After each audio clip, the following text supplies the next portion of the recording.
සාදු සාදු සාදු නමෝ තස්ස භගවතු අරහතෝ සම්මා සම්බුද්දස්ස සාදු සාදු සාදු අපට මේ දහම් මඟ පෙන්වා වදාළ අපගේ ගුරු දේවෝත්තම පින්වත් ලොකු ස්වාමීන් වහන්සේට නමස්කාර වේවා. සාදු සාදු සාදු. ලංකාවාසී ලෝකවාසී ගරුතර මහා සංඝරත්නයන් අවසරයි. ශ්‍රද්ධාවන්ත කාරුණික පින්වතුනි, අපි සුපුරුදු පරිදි පිරිත් අර්ථ වර්ණනා දහම් වැඩසටහන ශ්‍රවණය කරන්නට සූදානම් වෙන්නේ. අපි දෙවේලේ කියන පිරිත් ධර්මයන්ගේ අර්ථ දැනගෙන ඒ පිරිත සජ්ජායනා කරන්නට ඔබට මඟ පෙන්වන්නයි මේ වැඩසටහන කරන්නේ. මම හිතනවා මේ පින්වතුන් මේ වෙනකොට පිරිත ගැන සෑහෙන තරමේ අවබෝධයක් ලබන්නට ඇති. දිගටම දේශනා මාලාව ශ්‍රවණය කළ පින්වතුන්. අද දවසෙත් අපි මහ පිරිත යටතේ තිබෙන මංගල සූත්‍රයේ අවසාන ගාථා කීපය පැහැදිලි කරගන්නවා. බුදුරජාණන් වහන්සේ යමක් ආවට ගියාට පිළිගන්න කිව්වේ නැහැ. ආකාරවතී ශ්‍රද්ධාවෙනුයි අපි ධර්මයේ සරණ යන්නේ කරුණු දැනගෙන ඇති කරගන්න පැහැදීමෙන්. ඒ නිසා අපි පුංචි දරුවෙකුට පුතේ පිරිත් කියන්න කියලා අපි යාව යොමු කරන්නට හදන්න පුළුවන්. හැබැයි ගොඩාක් දරුවෝ පුරුද්දට අර දෙමාපියෝ කියන නිසා ඒ තාලෙට මිහිරට පිරිත් කියනවා. අර්ථ දන්නේ නැහැ. අර්ථ කියලා දෙන්න දෙමාපියෝ දන්නෙත් නැහැ. ඒ නිසා ඔබ ඉස්සල්ලා හරියට මේ පිරිත් ධර්මයන්ගේ අර්ථ දැනගත්තොත් ඔබට පුළුවනි ඔබේ දරුවන්ට ආදර කරුණාවෙන් කියලා දෙන්න. අද පිරිත් අර්ථ වර්ණනාවේ විකාශන දායකත්වයේ දරන්නේ කැලණිය වරාගොඩ පදිංචි පින්වත් ධනුෂ්ක විරාජිත් මහත්මයා විසින්. ඉතින් මේ පින්වතුන් බලාපොරොත්තු වෙනවා මීට වර්ෂ 26කට පෙර මියගිය අබේරත්න පියාණන්ට මීට වසරකට පෙර පිළිකා රෝගයකින් මියගිය චමල්කා කෝසලා නැගණියට සහ සසර පුරාවට මියගොස් පින් බලාපොරොත්තු වෙන සියලු ඥාතීන්ට පරලොව සැපේ පිණිස මේ පින් අනුමෝදන් කරන්න තවත් යහපත් බලාපොරොත්තු කීපයක් එකතු කරගෙන මේ උතුම් ධර්ම දාණය ලබා දෙනවා. බුදුරජාණන් වහන්සේගේ ධර්මයෙන් තමයි ශ්‍රාවක දරුවෙක් පිහිට ලබන්නේ. අපි ලෝකයේ යථාර්ථය දැකලා අටලෝ දහමින් කම්පා නොවී ඉන්නවා නම් ඒක ගොඩාක් අපේ දියුණු තත්ත්වයක්. ඉතින් අපි ඒ විදිහේ දියුණුවක් එකපාර ලැබුවත් නොලැබුවත් අපට පිරිත් ධර්මයන් කියන්නේ අපේ ජීවිතය ඊටාම හොඳින් සුවපත් කරන හාත්පසින් ආරක්ෂා රැකවරණය ලබා දෙන අපේ බෞද්ධ සමාජය තුළ හොඳ වත්පිළිවෙත් ක්‍රමයක් වන මහානුභාව සම්පන්න ක්‍රමයක්. ශාන්ති කර්ම විදිය. ඒ අවංකව පැහැදිලිව निराවුල්ව සිදු කරනවා නම් ඔහුගේ ජීවිතේ ලැබෙන යහපත වචනයෙන් කියන්න බෑ. 100යි 1000යි කියලා ගණනින් කියන්න බෑ. ආරක්ෂාව සැලසෙනවා. අර්ථ විමසනකොට එයම ඔහුට ධර්ම අවබෝධයේ පිණිසත් උපකාර කරගන්න පුළුවන් දක්ෂ කෙනෙකුට. අපි මහා මංගල සූත්‍ර නිදාන කතාව දෙවිතුමා අහපු ප්‍රශ්නය බුදුරජාණන් වහන්සේ මංගල කරුණ වලට ලබා දුන්න පිළිතුරු. ඒ පිළිතුරු ගාථාවන්ගේ ගාථා 8ක් අපි ඉගෙන ගත්තා. ඔක්කොම ප්‍රශ්න අහපු ගාථාවත් එක ගාථා 9ක් පැහැදිලි කරගත්තා යම් පමණකට. අද අපට තිබෙන්නේ පිළිතුරු ගාථාවල 9 වෙනි ගාථාව තපෝච බ්‍රහ්මචරියංච කියන ගාථාව. අපි ඉස්සලා සජ්ජහායනා කරමු. තපෝච බ්‍රහ්මචරියංච ආරිය සත්‍යාන දස්සනං නිබ්බාන සච්චි කිරියාච ඒතං මංගල මුත්තමං. ඒ තමයි අද අපි ඉගෙන ගන්න ගාථාව. සිංහල තේරුම තපසෙහි විසීමද බඹසරෙහි හැසිරීමද ආර්ය සත්‍යයන් දැකීමද නිවන අවබෝධ වීමද මේවා උතුම් මගුල් කරුණුය.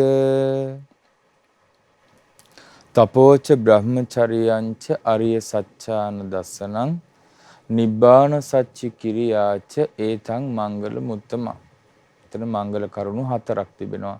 තපෝච බ්‍රහ්මචරියංච අරිය සච්ඡාන දස්සනං නිබ්බාන සච්චි කිරියාච ඒතං මංගල මුත්තම. මේවා උත්තම වූ මංගල කරුණු වේ. එතකොට අපි පැහැදිලි කරගමු පින්වතුනි, පින්වත් දරුවනි, තපෝ කියන වචනේ තපස, තපසෙහි විසීම කියන්නේ මොකක්ද? බ්‍රහ්මචර්යයන්ච, බ්‍රහ්මචර්යයන්ච කියන්නේ බඹසරෙහි හැසිරීම, බ්‍රහ්මචාරී වීම කියන්නේ මොකක්ද? ඊළඟට අරිය සත්‍යාන දස්සනං, ආර්ය සත්‍යයන් දැකීම කියන්නේ මොකක්ද? ඒ වගේම නිවන සාක්ෂාත් කිරීම, නිබ්බාන සච්චි කිරියාච කියන්නේ කුමක්ද? ඒකට තපස, තපෝච කියදී ඡයන්න ඈත් කරලා ලියන්නේ. ඇයි ඒ? තපසද දයන්න කියන නිපාතේ තමයි ඡයන්නෙන් එතන පැහැදිලි වෙන්නේ. බ්‍රහ්මචර්යයන්ච ඒ කියන්නේ මේ ලාමක කාමසේවණෙන් ඇලකීලා බ්‍රහ්මචර්යාවෙන් වාසය කිරීම. අරිය සත්‍යාන දස්සනං ආර්ය සත්‍යයන්ගේ දැකීම. නිබ්බාන සච්චි කිරියාච නිවන සාක්ෂාත් කිරීම, ප්‍රත්‍යක්ෂ කිරීම. මේවා තමයි මංගල කරුණු 4 මේ 9 වෙනි දේශනාව.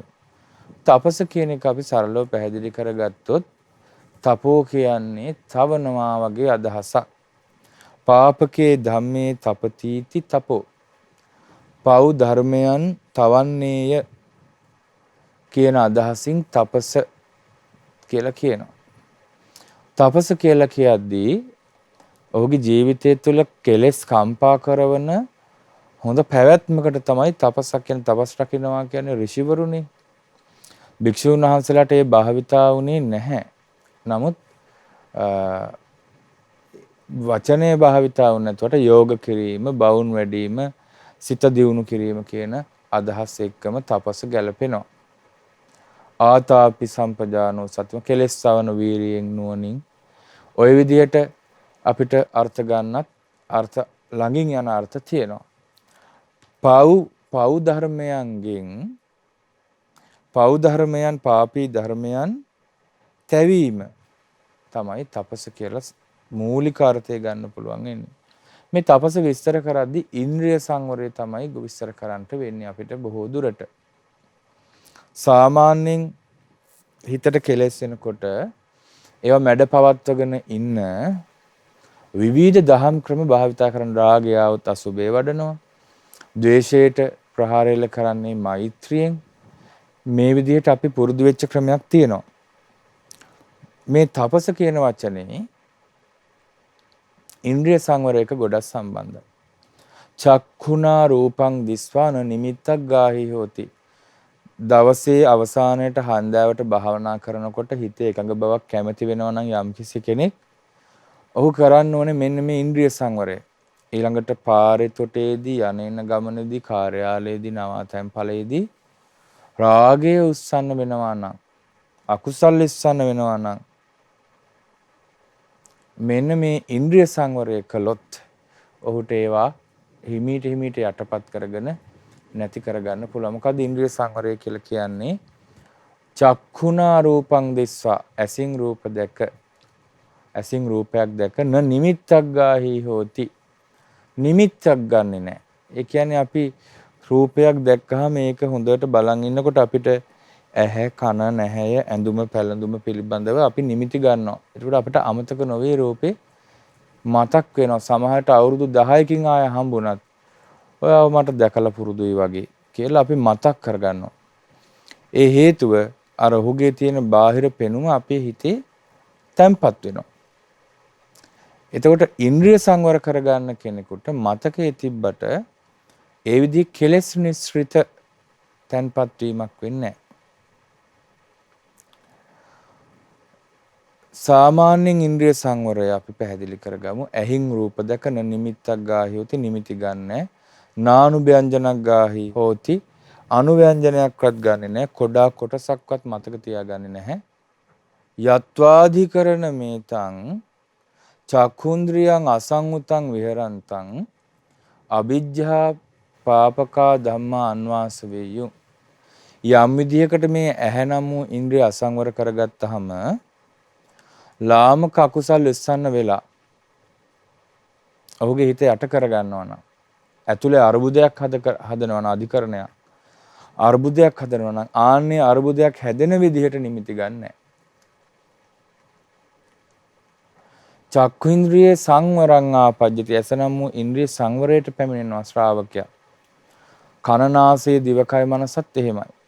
එතකොට මෙතනදී තපස කියනකොට ඉන්ද්‍රිය සංවරය ගොඩාක් සමීපයි. කෙලෙස් තවන්න කෙලෙස් කම්පා කරවන්න ගොඩක් හේතු වෙනවා. උපකාර වෙනවා. මේ විදිහට ඉන්ද්‍රිය සංවරය කරගත්තොත් පින්වතුනි පින්වත් දරුවනි අපිට සාමාන්‍යයෙන් භික්ෂුන් වහන්සේලාට තියෙන්නේ උදෑසන ඉඳලා මැදියම වෙනකන් ධර්ම විනය ඉගෙනගත්ත භික්ෂුවකට බවුන් වඩන්න ඕන කෙලෙස් තව කොහොමද? ඒ දහවලත්තේ රැයත් හිතට ලාමක අකුසල් එන්න දෙන්නේ නැතුව ආරක්ෂා කරගන්න ඕනේ. එතකොට යම්කිසි හේකින් ආරක්ෂා කරගන්න ඔබ හවසට හිත එකඟ කරගන්න නම් දවසම අවධානයෙන් ඉඳගෙන හිතට එන්න දෙන්නේ නැතුව හිතට ආවත් අකුසල් ඒවාට පැතිරෙන්න දෙන්නේ නැතුව ඔබ ඉන්ද්‍රිය සංවර කරගෙන හිටියොත් එතකොට ඔබට මේ මානසික සංසිඳීම අත්දකින්න පුළුවන්. තපස තුළින් ලැබෙන ශාන්තිය. ඊළඟට පින්නතුනි මේ තපසත් විස්තර කරද්දී අපි ඉන්ද්‍රිය සංවරයෙන් මුලට ගත්තනේ. ඒ වගේම අපි ඒකට සම්බන්ධ කරගන්න ඕනේ වීරිය. වීරිය තපස එක්ක සමීපම අංගයක්. තපස් කරන්න, යෝග කරන්න, බවුන් වඩන්න වීරිය අත්‍යවශ්‍යයි. වීරිය කොහොමද බුදුරජාණන් වහන්සේ විස්තර කරේ? ආකාර 4යි. නූපන් අකුසල් නූපදවන්න, උපන් අකුසල් ප්‍රහාණයට වීරිය කරනවා. නූපන් කුසල් උපදවා ගන්නට වීරිය කරනවා. උපන් කුසල් ස්ථිර කරගෙන තවදුරටත් වැඩි දියුණු කරගන්න වීරිය කරනවා. සාමාන්‍යයෙන් එදිනෙදා ජීවිතයේදී ධර්මයේ හැසිරෙනකොට ඔබට වීරිය පිළිබඳ යම් අදහසක් තියෙන්න ඕන. ඉස්සර බණ ඇහුවා දැන් බණ අහන්න බෑ. කියන්නේ වීරිය පිරිහිලා. ඉස්සර එක පොයක්වත් මගහැර ගන්න නැතුව සිල් ගත්තා. ළමයි පොඩි කාලේ. දැන් ළමයි ලොකුයි. ප්‍රශ්න නැහැ. ඒ සිල් ගන්න එක හරි අමාරුයි. පොය දවසට ගෙදර ඉන්නම ආස හිතෙනවා. නිදා ගන්නම ආස හිතෙනවා. කෑම රැයට කන්නම ආස හිතෙනවා. එතකොට මේ වීරිය නැහැ. ඒ නූපන් අකුසල් දුරු කරන්න, නූපන් කුසල් උපදවා ගන්න ඒවා වීරිය කරන්නේ නැහැ. ඉතින් බුදුරජාණන් වහන්සේ දේශනා කළ අලසකම දුරු කරගත්තොත් ඔහුට වීරිය පිහිටනවනේ. ඒ කියන්නේ අලසකම කියලා කියන්නේ පස්සට දානවා. කුසීතාරම්මන වස්තු කියලා ධර්මයේ සඳහන් වෙන්නේ. ඔව් කම්මැලිකමට සමහර විට පින්වතුනි අලසකම ඇති වුනහම කුසීතාරම්මන කියන සූත්‍ර දේශනාවේ සඳහන් වෙන කුසීත වස්තු පිළිබඳ සඳහන් වෙන දේශනාවක් තියෙනවා. ඒ දේශනාවේ සඳහන් වෙනවා සමහර වෙලාවට ඒකේ නාමේ සීතල වැඩි වෙනකොට අද ගොඩාක් සීතලයි ඒ නිසා වැඩ කරගන්න බෑ කියලා පහු කරනවා. රස්නේ කාලයට ගොඩාක් රස්නේ කියලා පහු කරනවා වැඩ. ඊළඟට අපි හිතමු ඊතා උදෑසනින් වැඩක් පටන් ගන්න තියෙනවා කියලා. එතකොට දැන් උදේ වැඩි කියලා පරක්කු කරනවා. හවස් වුණාම දැන් හවස වැඩි කියලා නතර කරනවා. ඒ නිසා කෑම කාලා වැඩි වුණාම කෑම කාලා වැඩි කාපු ගමන් හොඳ නැහැ කියනවා. කෑම නැතුවම මේ බඩගින්නේ කියනවා. ගමනක් යන්න තිනකොට ගමනක් යන්න තියෙනවනේ ඒ නිසා විවේක ගන්න ඕනේ කියලා හිතනවා. ගිහිල්ලා ආවට පස්සේ මහන්සි වුණානේ ඒ නිසා විවේක ගන්න ඕනේ කියලා හිතනවා. මේ එක එක විදිහේ කුසීතකම, කම්මැලිකම, වැඩක් කරන්න තියෙන ඇලිමැලි ගතිය ඉදිරියට එනවා. ආන්නේ කුසීතකම අවමංගල කරුණක්. මංගල කරුණක් නෙමෙයි. කුසීතකමට විරුද්ධ බව වීරිය කිරීම, ඉන්ද්‍රිය සංවරය කිරීම, ඒවා තපසට අයිති දේවල්. ඒතකොට තපස කියන්නේ මංගල කරුණක්. බුදුරජාණන් වහන්සේගේ ධර්මයට අනුව හරියට තපස පුරුදු කළොත්, තපසේ හරියට වාසය කළොත්, තපසට සීලය, ගුණය ටිකත් අයිති. එතකොට තපස හරියට කළොත් ඔහුට ඔහුගේ ජීවිතේ පිරීලා යනවා. සාමාන්‍ය දිනදා ජීවිතයේ වුණත් නිෂ්කාමී දෙයට වැඩි යොමු වුණොත් ඔහුගේ හිත නිවෙනවා. ඊළඟට බ්‍රහ්මචර්යයන්ච තපෝච බ්‍රහ්මචර්යයන්ච බඹසරේ හැසිරීම බ්‍රහ්මචර්යාව. මේ බ්‍රහ්මචර්යාව සාමාන්‍යයෙන් එක එක විදිහට අර්ථ ගන්වන්න පුළුවනි.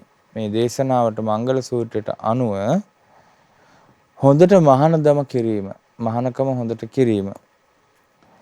ඊළඟට ලාමක කාම ක්‍රියාවන්ගෙන් ආස්වාදයේ ලබන ලිංගික ක්‍රියාවන්ගෙන් වෙන්වීම. ආන් එය බ්‍රහ්මචාරී බවයි. ඉතින් මෛතුන සේවනයෙන් වෙන් වෙලා ඔහු බ්‍රහ්මචාරී ජීවිතයක් ගත කරනවා කියන්නේ ඔහුගේ ජීවිතේට ගලාගෙන ඉන්න පින වචනයෙන් කියන්න පුළුවන් කමක් නැහැ. ඒ නිසාම ඔහුගේ ජීවිතේ වාසනාවන්ත වෙනවා. බුදුරජාණන් වහන්සේගේ කාලේ මේ කාම සම්පත් අතර හිටපු රජ කුමාරවරු සමහර විට වහා ඒ සියල්ල අතහැරලා බුද්ධ ශාසනය තුල පැවිදි බව ලබා ගන්නවා. නෛෂ්ක්‍රමය පුරුදු කරනවා. තපෝච බ්‍රහ්මචර්යයන්ච මේ බඹසර රැකීම පැවිද්දන්ගේ අනිවාර්ය අංගයක්. ඉතින් සිවුරු පොරවගත්, කේස්රවල බහ කසවත් පොරවගත් බුදුරජාණන් ශ්‍රාවක භික්ෂූන් වහන්සේලා දෙව්ලොව බ්‍රහ්ම ලෝකෙ නෙමෙයි ඉන්නේ මනුස්ස ලෝකෙම. එතකොට මේ මනුස්ස ලෝකේ ඉන්න භික්ෂූන් බඹසර වසනකොට ඒක දෙවරු බොහෝම ගෞරව කරන දෙයක්. උපාසකෙක් උපාසිකාව 4 පොයට බඹසර රකින්න. ඊට වැඩිය බඹසර රකින්න අයත් ඉන්නවා. එතකොට මේ හැම එකකම පුණ්‍ය විපාක තියෙනවා. බුදුරජාණන් වහන්සේගේ ධර්මයේ තුලින් පින්වත්තුනි, පින්වත් දරුවනි, අපි බඹසර ඉගෙනගෙන ඒ කියන්නේ බ්‍රහ්මචර්යාව කැඩෙන්නේ මෙහෙමයි, බ්‍රහ්මචර්යාව ආරක්ෂා වෙන්නේ මෙහෙමයි කියලා අපි විටින් විට හරි ගිහි ජීවිතය ගත කරන පිරිසකට ඔබ එන්න උත්සාහවත් වෙන්න. ඒ උත්සාහවත් වෙන්න පුළුවන් අය පමණක්. උදාහරණ අමුදරුව සහිත අමුසැමියෝ හැටියට ඉන්න ස්වාමියෙක් නම් එහෙම තමන්ට බ්‍රහ්මචාරී වුණා කියලා බ්‍රහ්මචාරී වෙන්න ඕනේ කියලා එකපාර පෞල් ජීවිතේ බ්‍රහ්මචාරී බවට යන්න බෑ. ඒක අන්‍යෝන්‍ය වශයෙන් සුහදව කතා බස් කරලා කරගත යුතු දෙයක්. මේ බ්‍රහ්මචාරී බවට බුදුමාකාරයි දෙවරු ගෞරව කරන සමහරට සක්දෙවිඳු පවා ඒ දිව්‍ය වෙස් අතහැරලා මේ බඹසරට ගරු කරලා තියෙනවා. මේ බඹසර හරියට රකින්නවද කියලා පරීක්ෂා කරලා තියෙනවා. ඉන්පස්සේ හොඳට ගෞරවය උපදවාගෙන තියෙනවා. ඊළඟ මංගල කාරණාව ආර්ය සත්‍යයන් දැකීම. අරිය සත්‍යාන දස්සන. ආර්ය සත්‍යයන් දැකීම. ඔබ දන්නවා ආර්ය සත්‍ය පිළිබඳව අපේ ගුරු දේවයන් වහන්සේ චතුරාර්ය සත්‍ය ගැන මේ යුගයේ මුලින්ම ඉස්මතු කරලා කතා බහ කරලා ඔබට ඊටාම පැහැදිලි කරලා දීලා තියෙනවා. කියන්නේ මේ තරම් මුලින්ම කියලා කිව්වේ මම මේ තරම් පැහැදිලිව චතුරාර්ය සත්‍ය අවබෝධ කිරීම පිළිබඳව බුද්ධ ශාසනයේ හරය චතුරාර්ය සත්‍ය අවබෝධ කිරීමයි කියන දෙය ඔබ ජීවත් වෙලා ඉන්න කාලේ ඔබට ඊට කලින් අහන්න නොලැබුණ බව ඔබම දන්නවා. විටින් විට තනින් තන කලාතුරකින් අහන්න ලැබුණත් පොදු සමාජයේ ජනතාවට තේරෙන විදිහට පැහැදිලි කරගන්න ලැබුණේ නැහැ. ඒ ආර්ය සත්‍යයන් පිළිබඳව ඉගෙන ගන්නේ නැතිව බුදුරජාණන් වහන්සේ සරණ යන්න පුළුවන් වෙයි කියලා හිතන්න අමාරුයි. දුක්ඛං දුක්ඛ සමුදයං දුක්ඛ නිරෝධං දුක්ඛ නිරෝධගාමිනී පටිපදා ආර්ය සත්‍ය. එතකොට දුක්ඛ දුක්ඛ සමුදයත් නිරෝධයත් මාර්ගයත් මේ චතුරාර්ය සත්‍ය පැහැදිලි කරනකොට සමහරව ඕක ලෞකික කරුණු වලට ගලපලා මේ ප්‍රශ්නයක් තියෙනවා ප්‍රශ්නෙට හේතුවක් තියෙනවා ඔහොම කියලා විග්‍රහ කරන අවස්ථාවක් තියෙනවා. නමුත් අපි බුදුරජාණන් වහන්සේගේ විග්‍රහයෙන් පිට යන්න හොඳ නැහැ. චතුරාර්ය සත්‍ය පිළිබඳව සියලු දේශනාවන් කැටි කරලා සත්‍ය සංයුත්තේ නමින් සංයුත නිකායේ 5 වෙනි කොටසේ තියෙනවා. ඒ සත්‍ය සංයුත්තේ දේශනා කියවන කෙනෙකුට ඉතා හොඳට පැහැදිලි කරගන්න පුළුවන් චතුරාර්ය සත්‍ය අවබෝධයේ වටිනාකම සහ චතුරාර්ය සත්‍ය කියන්නේ මොකක්ද කියලා සත්‍ය සංයුත්තේ කියවන්න අපේ පරම පූජනීය අනුබුදු මිහිඳු මහරහතන් වහන්සේ ලංකා ධරණී තලයට වැඩම කරලා පළවෙනි සතිය ඇතුළත මේ සත්‍ය සංයුත්තේ දේශනා කළා. විමානවත්තු, പ്രേතවත්තු, දිව්‍ය ලෝකේ විස්තර, පින් කරපුවාම යන, පව් කරන අය යන අපාය විස්තර, പ്രേත ලෝකේ විස්තර ඊළඟට සත්‍ය සංයුත්තේ දේශනා කළා. මේ ලංකාවේ මුලින්ම මිනිස්සු සෝවාන් වෙන්න ඒ සත්‍ය සංයුත්ත දේශන චතුරාර්ය සත්‍ය දේශනාව උපකාර වුණා. දුක්ඛාර සත්‍ය ආදී ආර්ය සත්‍යයන් පිළිබඳව අමුතුවෙන් ඔබට පැහැදිලි කර යුතු නැහැ. ඔබ ඉගෙනගෙන තියෙන ඉපදීම දුකක්, ජරාවටපත් වීම දුකක්, ජාතිපි දුක්ඛ, ජරාපි දුක්ඛ, ව්‍යාධිපි දුක්ඛෝ, ලෙඩවීම දුකක්, මරණම්පි දුක්ඛං, මරණයටපත් වීම දුකක්, අප්‍රිය සංප්‍රයෝගයේ ප්‍රිය විප්‍රයෝගයේ දුක, ජාති ජරා ව්‍යාධි ආදී නොලබයින්ට ආසා වුණත් ඒවා ලැබෙනවා. ඒ කැමති දේ නොලැබීම දුක. කැමති නොලැබෙන නමුත් ලැබෙනවා. කැමති දේ නොලැබීමේ දුක අත්විඳිනවා. කෙටියෙන්ම කිව්වොත් මේ රූප වේදනා සංඥා සංඛාර විඥාන නම් වූ පංච උපාදානස්කන්ධය තමයි දුක. යායන් තණ්හා පෝනෝ භවිකා නන්දි රාග සහගත තත්‍ර තත්‍රා බිනන්දිනී සයති ඉදං කාම තණ්හා භව තණ්හා විභව තණ්හා. යම් මේ තණ්හාවක් ඇද්ද පුනර්භවය ඇති කරන ආස්වාදයෙන් ඇලී යන ඊළඟට ඒ තන සතුටින් පිළිගන්න යම් තණ්හාවක් ඇද්ද අන්නේ තණ්හාව දුක්ඛ සමුදයයි. මේ ලෝකයේ ඇහෙන් කනෙන් නාසයෙන් දිවෙන් කයෙන් මනසින් ගන්න අරමුණු එකම තෘෂ්ණා සහගතව තෘෂ්ණා දෘෂ්ටිමාන සහිතව බලනකොට ප්‍රියමනාප දෙයට හිත ඇදී යනවා, අප්‍රියමනාප දෙයට ගැටෙනවා. ආර්ය සත්‍ය අවබෝධ කරන්න කැමති කෙනෙක් ඒ ආර්ය සත්‍ය අවබෝධයේ තකා මේ දුක්ඛ සමුදය නිරෝධ මාර්ග කියන චතුරාර්ය සත්‍ය මනාව ඉගෙනගෙන නිවන් මඟ පුරුදු කර යුතුයි. හැබැයි චතුරාර්ය සත්‍ය භාවනාවකුත් තියෙනවා. චතුරාර්ය සත්‍ය ගැන ඉගෙනගෙන එය නිතර මෙනෙහි කිරීම මේ වනාහි දුක, මේ වනාහි දුක්ඛ සමුදය, මේ වනාහි දුක්ඛ නිරෝධයයි. දුක්ඛ නිරෝධය කියන්නේ යෝ තස්සායව තණ්හාය ආශේෂ විරාග නිරෝධෝ. ඒ කලින් කියපු කාම භව විභව කියන තණ්හාවෙම ඉතිරි නැතුව නොයල්මින් චාගෝ පටිනිස්සග්ගෝ මුත්‍ය අනාලෝ අත්හැරී යාමක්, දුරු වී යාමක්, නැතිවීමක් ඇද්ද ආනෙක තමයි නිරෝධහර සත්‍ය තෘෂ්ණාවේ ඡය වීම නිවන. ඒ චතුරාර්ය සත්‍ය පිළිබඳ දැකීම මංගල කාරණාවක්. සම්මාදිට්ඨිය ආදී අංග 8 නිවන් මඟ ඒ පිළිබඳ නොදැනීම චතුරාර්ය සත්‍ය පිළිබඳ අනවබෝධයයි. ඉතින් එය මංගල කරුණක් නෙමෙයි. ආර්ය සත්‍යයන් දැකීම මංගල කරුණක් නම් දැන් මේ මුලින්ම අසේවනාච බාලාණන් ආදී අසත්පුරුෂ පව් කරන බාලව ඇසුරු කරන්න එපා කියලා පටන් ගත්ත දහම් විස්තරය අවසානයේ බුදුරජාණන් වහන්සේ නිවන පිළිබඳ දේශනා කරනවා. නිවන ආර්ය සත්‍යයන් දැකීම, ආර්ය සත්‍යයන් දැකීම මංගල කරුණක්. ඊළඟට නිබ්බාන සච්චි කිරියාච නිවන සාක්ෂාත් කිරීම ඒක මංගල කාරණාවක්. මේ එකිනෙකට සම්බන්ධයි බුදුරජාණන් වහන්සේ ප්‍රඥාවෙන් බෙදා දක්වලා තියෙනවා. අජාතං නොයිපදුන මේ නිර්වාණ ධාතුව එහි ඉපදීමක් නැහැ, වයසට යාමක් නැහැ, ලෙඩවීමක් නැහැ, මරණයටපත් වීමක් නැහැ. ඊළඟට මෙලවින් පරලොවට යාමක්, පරලොවින් මෙලවට යාමක් නැහැ. මේ විදිහට නිර්වාණ ධාතුව පිළිබඳ විග්‍රහයන් අපිට බුද්ධ දේශනාවල පැහැදිලි වෙනවා. නිවන කොහෙටද ගියේ? ඒ කියන්නේ නිවන් දකින්න කෙනාට මොකද වුනේ? හරියට පහනක් නිව්වට පස්සේ පහන් දැල්ල කොහෙට ගියේද කියලා අහනවා වගේ. සමහරු විමසනවා වැරදි විදිහට. චතුරාර්ය සත්‍ය දැකීම තුළින් නිවන සාක්ෂාත් කිරීම තුළින් ඔහුගේ ජීවිතේ වෙන්න පුළුවන් හොඳම යහපත වෙනවා. ඔහුගේ ජීවිතයට හොඳම වෙන්න පුළුවන් ආරක්ෂා වෙනවා.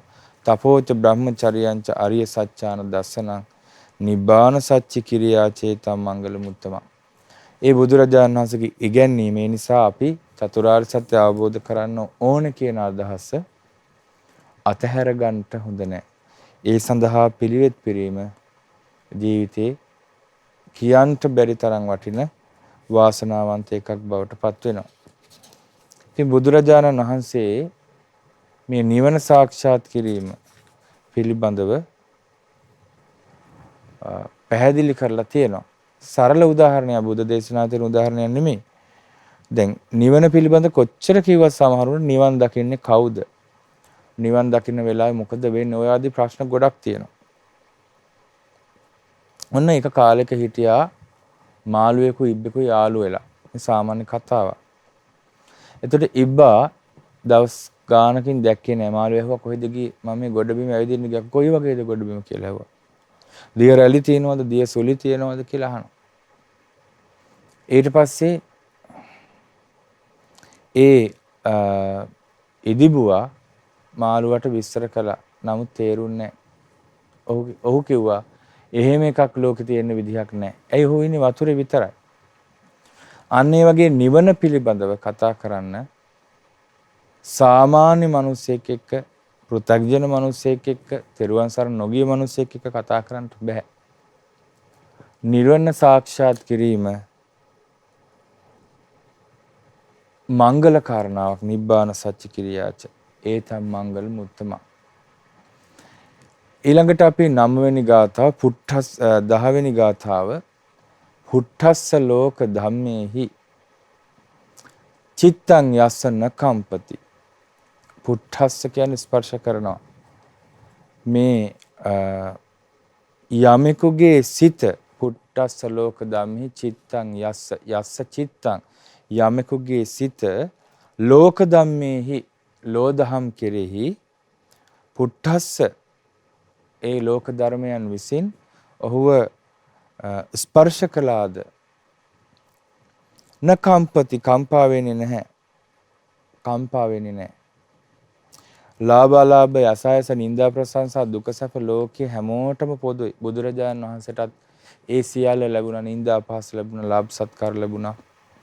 කෙනෙකුගේ ජීවිතයේ ලාභ අලාභ යසායස නිന്ദා ප්‍රශංසා දුක සැප පෙරලි එනවා. අෂ්ටලෝක ධර්මයේ කියන්නේ ඒට බුදුරජාණන් වහන්සේ වදාළේ මේ ලාභයන් ජීවිතේට එන්න පුළුවන්.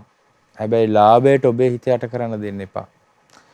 අලාභයන් ඉන්න පුළුවන්. අලාභයට හිත යට කරන්න දෙන්නත් එපා. මේ ලාභ අලාභ යසායස යස කියන්නේ ඔහුට හරි හොඳ උපකාර කරන්නට පිරිසක් පිළිගැනීමක් තියෙනවා. ආනේ යසායස නිന്ദා ප්‍රශංසා දුක සැප කියන දේ ලෝකේ පොදු දෙයක්. ඒකට මගේ හිත යට වෙන්න දෙන්නේ නැහැ.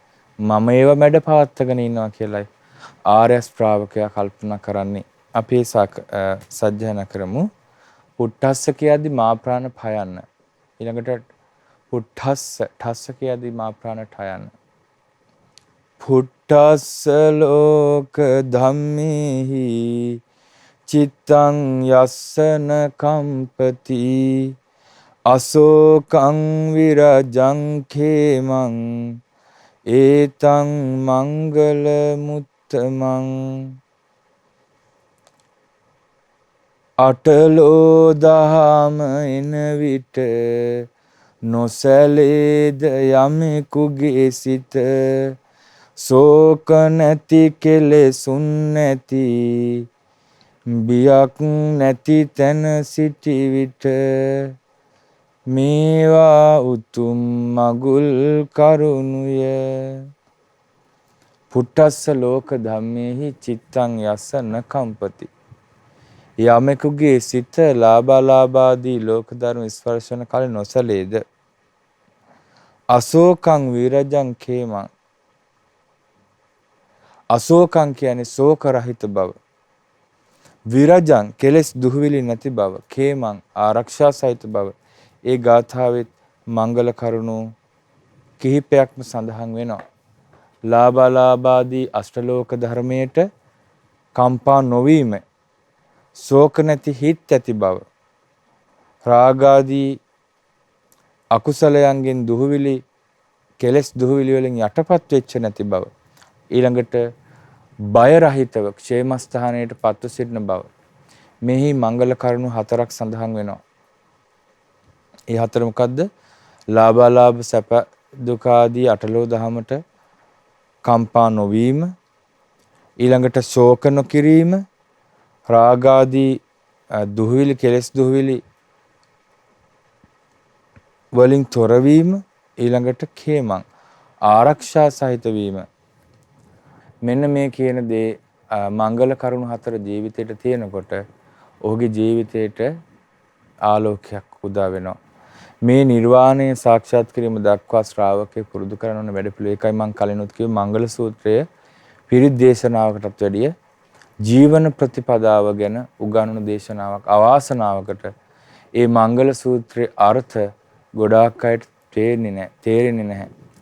අටලෝ දහම එනකොට කම්පා නොවෙන්න ඕන කියන එක තේරෙන්නේ නැහැ. සමහරට අපි හැම වෙලාවෙම සමාජයේ අනිත් පැත්තට ඇඟිල්ල දික් කරන මිසක අපේ හිතේ තියෙන සාමය නැති කරගන්නෙම අපි විසින්මයි. ඒ නිසා මේ අටලෝ දහමෙන් කම්පා නොවන බව, ශෝක නැති සිත් ඇති බව, ඊළඟට කෙලෙස් දුහවිලි නැති සිත් ඇති බව, බිය රහිත බවට පත්ව ඇති බව. මෙන්න මේ කියන කරුණු ටික තිබ්බොත් අටලෝ දහමෙන් කම්පන මේ හැම එකටම කුසල් වැඩිම උපකාර වෙනවා. කුසලයේ තුල යෝනිසෝමනසිකාරය කරන කෙනෙකුට තමයි ඒ මාර්ගයේ පෑදෙන්නේ. බලන්න සාමාන්‍යයෙන් ප්‍රියයන්ගෙන් වෙන්වීම හරි දුකක්. ඒක දුක්ඛාර සත්‍යයට අයිති දෙයක් කියලා තේරුම් ගන්න ඕනේ. ප්‍රියයන්ගෙන් වෙන්වීම. හැබැයි මරණ සතිය වඩන කෙනෙකුට තමන්ගේ දරුවන් මැරුණත්, තමන්ගේ ස්වාමියා මැරුණත් ඔහුට හෝ ඇයට දරා ගන්න පුළුවන්. බලන්න මේ එක විස්තරයක් තියෙනවා බුද්ධ දේශනාව තුළ. අර උරග പ്രേත වස්තුවේ තමන්ගේම පුතා මැරිලා තාත්තා කුඹුර කොටන්න ඇවිල්ලා ගෙදර අයත් ගෙන්නගෙන ඒ ආදාහන කටයුතු සිදු කරා. නමුත් ඒ පිණිස කඳුලක්වත් හැලුවේ නැහැ. ධර්මය අවබෝධ කළ උතුමෙක් අටලෝ දහමට කම්පා වෙන්නේ නැහැ. ලස්සන ගාථාවක් තියෙනවා. අනෞහිතෝ ඊතෝ ආග නානුඤ්ඤාතෝ තථාගතෝ. ආරාධනාවක් නොලබ තමයි මේ ලෝකෙට ආවේ. අනුමත නොකරද්දිමයි මේ ලෝකෙන් යන්නේ. යතහගතෝ තථාගතෝ කා තත්ත පරිදේවනා. යම් විදියකට ආවද ඒ විදියටම යනවා. ඒ නිසා ඒ පිළිබඳ වැළපීමක් තේරුමක් නැහැ. ඩයිහමානෝ න ජානන්ති ඥාතිනම් පටිදේවිතා. චිත්තකය ඇවිලෙනකොට මේ ඥාතීන් හඬනවා. නමුත් මේ මිනිහ දන්නේ ඥාතීන් කියලා. තස්මා ඒතං රෝදාමි ගතෝසෝ තස්සයා ගති. ඒ නිසා අපි හැඬීමේ ප්‍රයෝජනයක් නැහැ. අපි හැඬුවත් නැතත් මේ තැනැත්තා ඒ අපගේ හැඬීම දන්නේ නැහැ. ඔහු මරණයත් සමග ක්‍රමානුකූලව යම් කිසි තැනකට යනවා. ඒ නිසා මම ශෝක කරන්නේ නැහැ කියලා අදහසක් ඇති කරගන්න ඕනේ. මේ මංගල සූත්‍රයේ මංගල කරුණු 38 අවසාන මංගල කරුණු 4යි අපි ඉගෙන ගත්තේ. අටලෝ දහමට කම්පා නොවීම, ශෝක රහිත සිත, කෙලෙස් දුවිලි රහිත සිත් ඇති බව, බිය රහිත බව, කෙලෙස් වලින් ඇතිවෙන සතර රෝගයෙන් ඇතිවෙන කාමෝග, භවෝග, ditthiyෝග, අවිජ්ජාෝග ආදී සතර මහා ඕගයන්ගෙන් පැමිණෙන ඒ දුක් වෙනස්කම් ඒවා දරාගෙන අටලෝ දහමෙන් කම්පාන වෙන සිතක් හදාගෙන ජීවිතයේ ධර්මයේ තුල සුවපත් කර ගැනීම පිළිබඳයි ඒ මංගල කරුණු 4 සඳහන් වෙන්නේ. ඒතාදිසානි කත්වාන සබ්බත්තම අපරාජිතා. මේ අයුරින් කටයුතු කළොත් සියලු තැන අපරාජිත වෙනවා. සබ්බත්ත සොත්තිං ගච්ඡanti තං තේසම් මංගල මුත්තමන්ති. යහපතටම යනවා. සියලු ආකාරයේ යහපතට යනවා. ඒක උත්තම මංගල කාරණාවක්. ඒ උත්තම මංගල කරුණු බවට පත් වෙනවා. මේ විදිහට සියලු තැනම අපරාජිත වෙනවා. සියලු තැන යහපතට යනවා. ඒතාදිසානි කත්වාන සබ්බත්ථ මපරාජිතා සබ්බත්ථ සොත්තිං ගච්ඡanti තං තේසං මංගල මුත්තමන්ති. මේ අයුරින් කටයුතු කොට අපරාජිත වී හැමතැන යහපතටම යති හැමතැන එය උන්හට උත්තම මගුල් කරුණුය. අපි මංගල සූත්‍රයේ සියල්ලම සජ්ජායනා කරමින් එකින් එක ගාථාවන් පැහැදිලි කරගත්තා. මංගල කරුණු 38 අපි ඉතා සරලව ඉගෙන ගත්තා. නැවත අපි මංගල කරුණු 38 සිහිපත් කර ගන්නවා නම් අපි අසේවනාච බාලාන බාලයන් පව් කරන උදවිය ඇසුරු නොකිරීම, පණ්ඩිතානංච සේවනා පින් කරන සත්පුරුෂයෝ ඇසුරු කිරීම, පූජාච පූජනීයානං පිදිය යුත්තන් පිදීම. මේ පළවෙනි ගාථාවේ මංගල කරුණු 3ක් සඳහන් වෙනවා.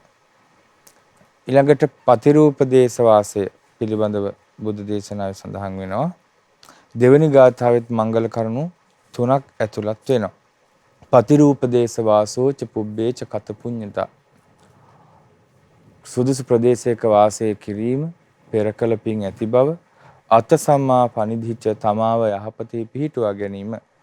මේවා මංගල කරුණු. බාහු සත්‍යංච සිප්පංච විනයෝච සුසික්ඛිතෝ.